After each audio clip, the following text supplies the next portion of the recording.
À Bukavu, contrôlés par les rebelles du M23, des parents peinent à envoyer leurs enfants à l'école, craignant pour leur sécurité. Dans un sursaut d'orgueil, les autorités de fait réitèrent l'appel à la reprise des cours. Que l'université, que le secondaire, le maternel puissent fonctionner dès demain. Soyez sûrs que Kinshasa ne reviendra plus ici. Mais c'est nous, par contre, qui serons à Kinshasa. Alors, je ne sais pas pourquoi les parents devraient continuer à hésiter d'envoyer les enfants à l'école.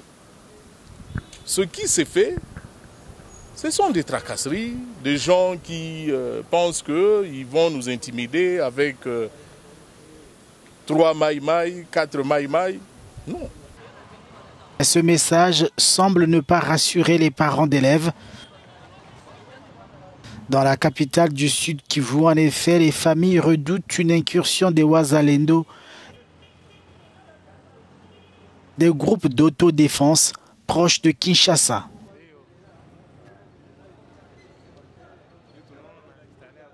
Nous avons vécu cette semaine où on se disait qu'il y avait incursion des groupes armés Wazalendo. On a perturbé toutes les activités au niveau de la ville de Bukavu. Même les élèves qui étaient à l'école, qui étaient déjà à l'école, pour rentrer à la maison, c'était un grand problème. C'est pourquoi on se pose cette question par rapport à la garantie sécuritaire pour que les enfants puissent rentrer à l'école. Mais on doit nous donner cette garantie de la sécurité.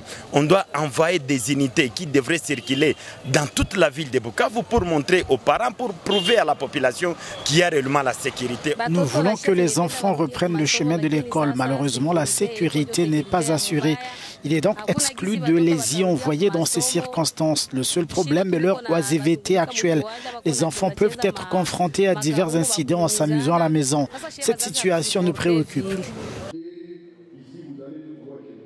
Ces appréhensions des parents d'élèves commencent à agacer les acteurs du système éducatif de la province. Le message que je voudrais lancer, c'est celui de dire aux parents qui n'ont pas envoyé les enfants à l'école de les y envoyer. Demander aussi à nos autorités qui nous gèrent actuellement, l'AFC M23, de continuer à assurer la sécurité. Depuis le 7 mars se déroule en RDC la session préliminaire de l'examen d'État, sauf dans les zones contrôlées par les rebelles.